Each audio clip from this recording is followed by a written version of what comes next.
Assalamualaikum warahmatullahi wabarakatuh.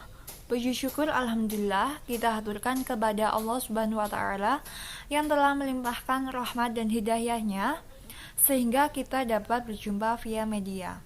Sholawat dan salam tak lupa kita haturkan kepada junjungan Nabi besar Muhammad SAW beserta keluarga dan sahabat-sahabatnya yang telah memperjuangkan agama Islam.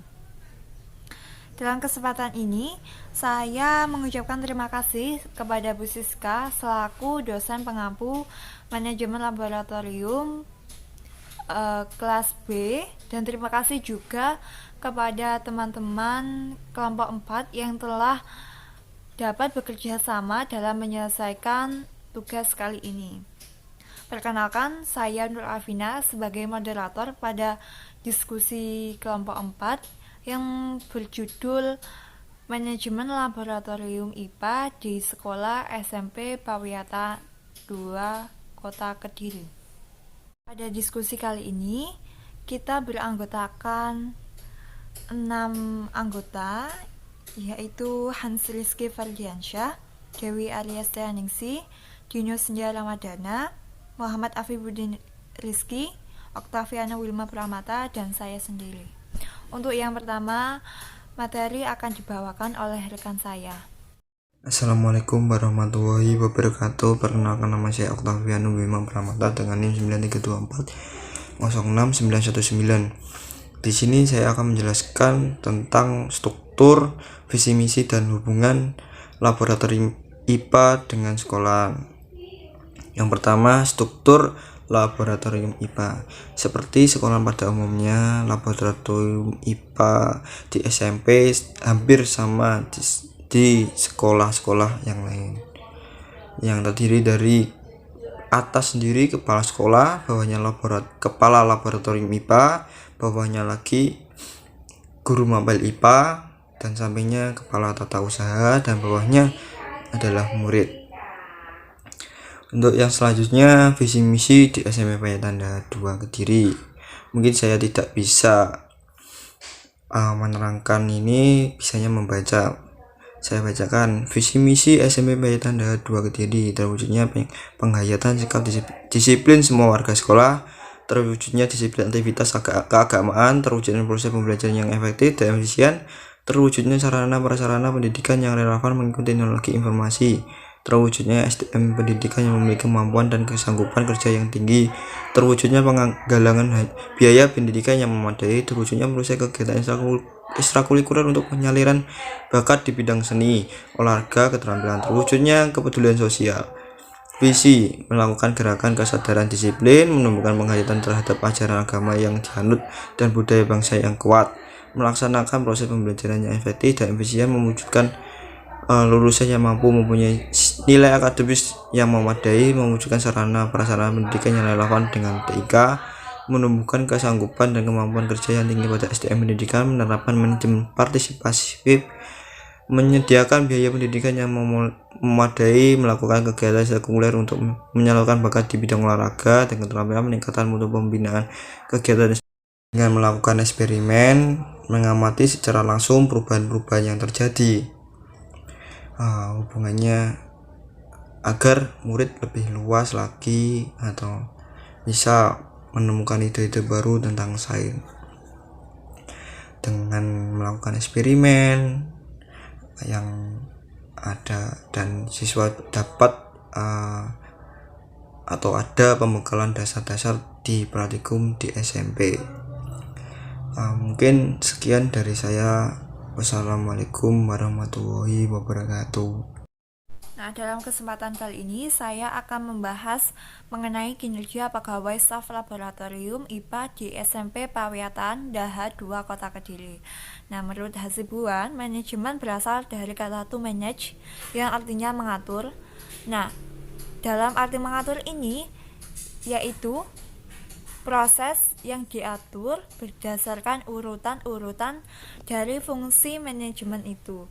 Nah, fungsi manajemen kan ada perencanaan, pengadaan, pengelolaan, pengawasan, dan evaluasi. Nah, dalam pengertian lain, manajemen merupakan hasil dari kontribusi orang-orang, dana, fisik, dan sumber-sumber lainnya secara efektif dan efisien. Nah, dari dua pengertian tersebut dapat kita tarik kesimpulan bahwasanya manajemen ialah dua kategori ilmu dan seni dalam mengatur berbagai macam sumber daya sehingga dapat dimanfaatkan secara efektif dan efisien dalam mencapai tujuan bersama. Nah, tujuan laboratorium IPA ini yaitu dapat tercapai melalui pengelolaan yang baik serta merupakan interaksi antara individu satu dengan individu yang lain yang ada di dalamnya.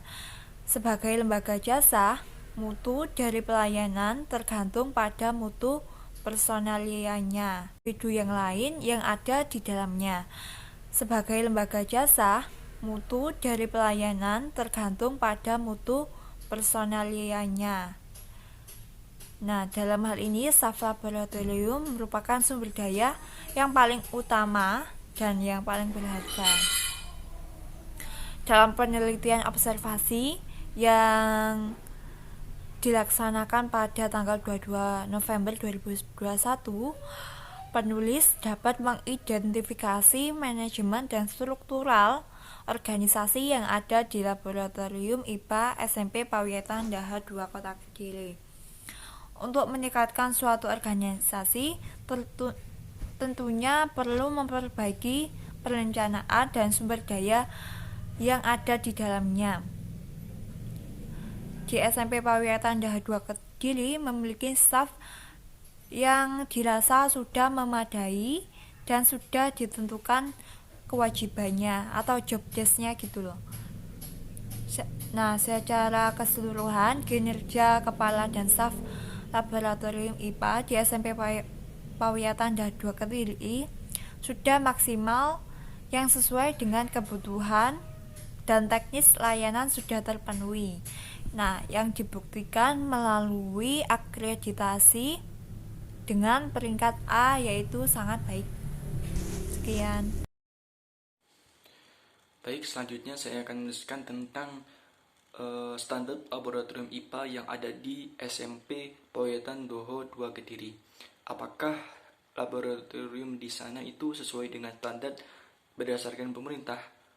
Maka jawabannya adalah iya, karena dalam peraturan Menteri Pendidikan Nasional nomor 24 tahun 2007 tanggal 28 Juni 2007 menjelaskan bahwasanya di dalamnya itu harus ada penerangan atau pencahayaan, fasilitas air, terus listrik, dan harus mempunyai sarana yaitu berupa meja, kursi, lemari, bak air, dan lain-lain. Oleh sebab itu kelompok kami telah observasi ke SMP Pawiatan Daha 2 Kediri, bahwasanya di sana itu sudah memenuhi standar laboratorium IPA berdasarkan standar pemerintahan. Tentang standar kompetensi laboratorium IPA, yaitu kepala laboratorium harus mempunyai kompetensi yaitu mulai dari kepribadian yang baik, sosial yang baik, manajerialnya bagus dan profesional dalam mengelola laboratorium sehingga laboratorium dapat difungsikan secara optimal. Ketepatan pengelola akan berdampak pada keberhasilan pembelajaran IPA, yaitu standar kualifikasi laboratorium IPA, yaitu Permendiknas nomor 26 tahun 2008 menyatakan kualifikasi kepala laboratorium IPA harus memenuhi kriteria yang ditentukan, yakni dari jalur guru harus memenuhi kualifikasi tingkat pendidikan minimal S1, memiliki pengalaman mengelola laboratorium selama 3 tahun, dan mempunyai sertifikat laboratorium atau jalur laboran atau teknisi dengan kualifikasi tingkat pendidikan minimal D3. Bifuddin Rizky, di sini saya akan menjadi pemateri ke-5 yang berjudul Tata Kelola Laboratorium IPA. Mohon maaf, ada 9 kriteria menurut Rumila. Yang pertama adalah adanya rencana program kerja yang terencana dengan baik. Yang kedua adalah adanya bahan masukan dari hasil kegiatan laboratorium untuk menyusun program kerja di tahun berikutnya. Yang ketiga adalah adanya perencanaan pengadaan alat dan bahan yang sesuai dengan kondisi sekolah. Yang keempat adalah adanya penyusunan jadwal penggunaan laboratorium. Yang kelima adalah adanya program perencanaan perbaikan atau peningkatan sarana prasarana laboratorium sesuai dengan kondisi sekolah. Yang keenam adalah adanya perencanaan penggunaan dana untuk program kerja laboratorium yang sesuai dengan kondisi sekolah. Ketujuh, adanya keikutsertaan pengelola laboratorium dalam penyusunan program kerja laboratorium. Kedelapan, adanya jadwal penggunaan laboratorium dan sesuai dengan jadwal pembelajaran harian di IPA tadi. Yang terakhir adalah adanya semua guru IPA menggunakan media laboratorium untuk kegiatan praktik dalam pembelajaran. Itu saja yang bisa saya sampaikan. Selanjutnya akan diterangkan oleh rekan saya. Assalamualaikum warahmatullahi wabarakatuh. Saya pemateri akan menjelaskan tentang peran kepala Sarpras dalam meningkatkan mutu atau kualitas laboratorium IPA. Dalam upaya meningkatkan mutu laboratorium IPA, perencanaan laboratorium di sekolah dengan melihat kebutuhan barang dan anggaran yang ada. Pelaksanaan laboratorium meliputi pengadaan, penyimpanan, pemasaran, dan inventarisasi, penggunaan dan pemeliharaan. Pengadaan barang dilakukan sesuai dengan kebutuhan, yang penyimpanan dilakukan dengan cara membuat kode-kode dan ditempatkan sesuai dengan tempat dan kegunaannya.